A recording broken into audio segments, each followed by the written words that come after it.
Hi, it's Britt again.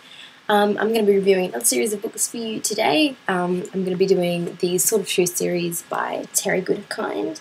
So this is the third book, Blood of the Fold. The first one is with its first rule. Showing you I'm doing it in funny order, sorry. Stone of Tears is the second one. So as you can see, they're pretty thick books. So, and these are just the first three. I think there's about 11 in the series even. The most recent one came out I think about a year ago and it's called Confessor. This series is one of my favourite series to read. I read the first two a couple of years ago, just after I finished school, and I started the third one and I sort of got bogged down with uni and other things and I stopped reading it. I picked it up again recently and I won't lie, it was a little bit hard to get back into it after having not read it for so long. So it's sort of halfway through the book and I'd really sort of forgotten what characters I had been reading about and what the plot line was and those sort of things. But once I got a little bit further into it, it was fine. I really enjoyed it and I've started reading, I think I've read the fourth one now, I'm up to the fifth one. The fifth one I'm struggling to get through a little bit because there's sort of a group of characters that I don't really like that I'm having to read about. But if you're interested in fantasy and you love those sort of books, these are a great, it's a great series to read. It is a lot more adult than, say, your Harry Potter series, and to be honest, I actually haven't read that many other fantasy series, so I can't really comment on, like, the Wheel of Time series or anything like that, but the books are great. I mean, I find it fascinating. Terry Goodkind has created this whole other world. There's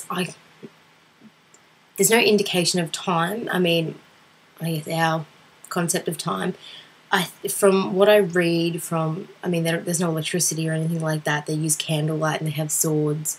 And from the description of the dress, I can gather that it's sort of the equivalent of our medieval to maybe Renaissance era. Somewhere in between there, I think, is where it would be set. But like I said, it's not set in our world. It's set in another world. I can't quite recall the name of the whole area, but basically there is the Midlands, which is an area where magic runs free. Magic is part of the culture.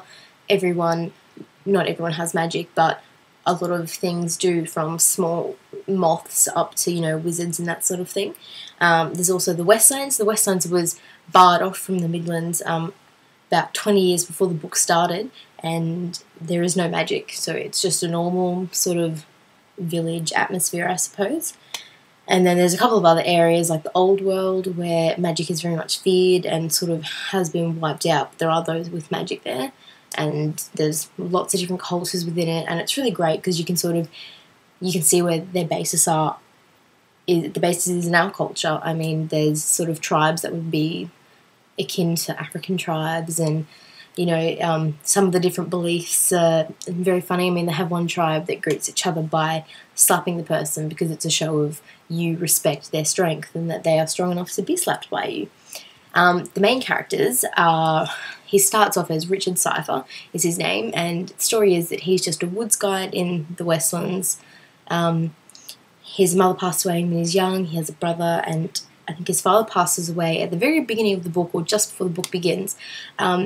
So he's sort of raised by this eccentric old man who lives out near the forest. He later finds out that that's his grandfather, and that he's a wizard. And so he's this crazy old man named Zed, who's very, I guess eccentric is probably the best word to use. So Richard Cypher goes on this adventure because he finds out that he is the seeker of truth and that he has to pretty much save the world.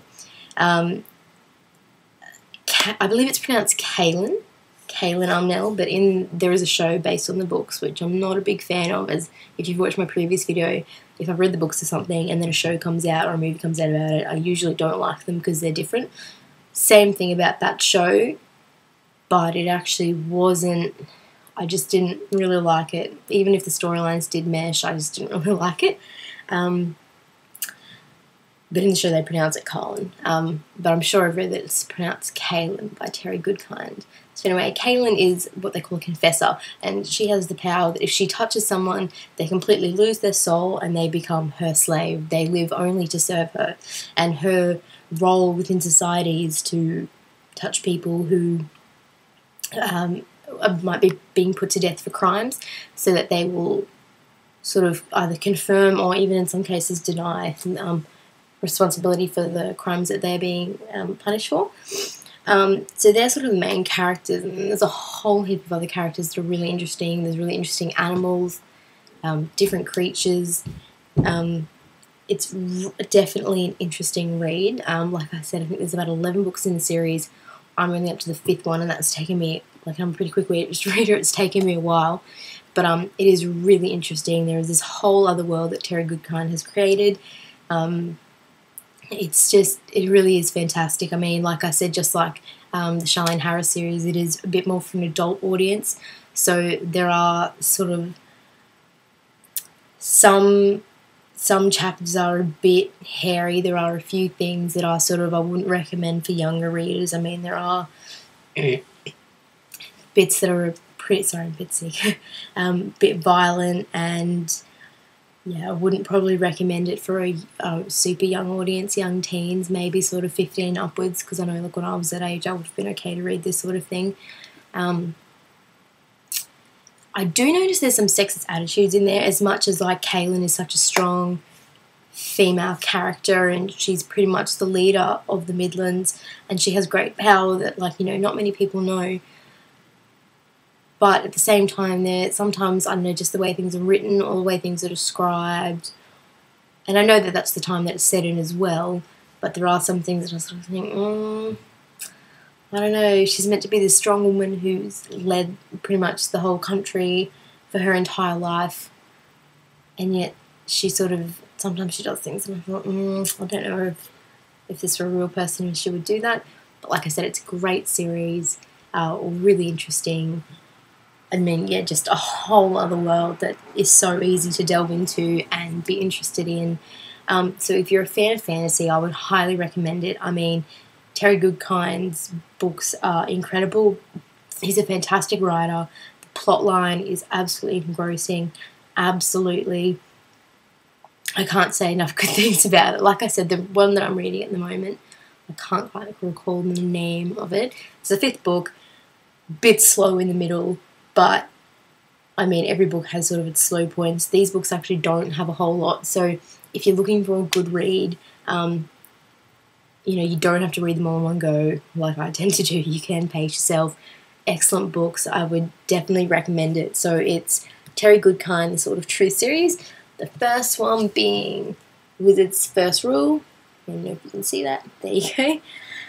Second one being Stone of Tears. And then Blood of the Fold. And it goes on. I mean, once you get up there, you can sort of find out for yourself what comes next. So, like I said, really recommend the series. Awesome read. I can't say enough good things about it. So check it out. It's the Terry Goodkind Sword of Truth series. You can check out more things about it on my blog. So if you want to go to www.brittylouise.wordpress.com and check it out. Thanks.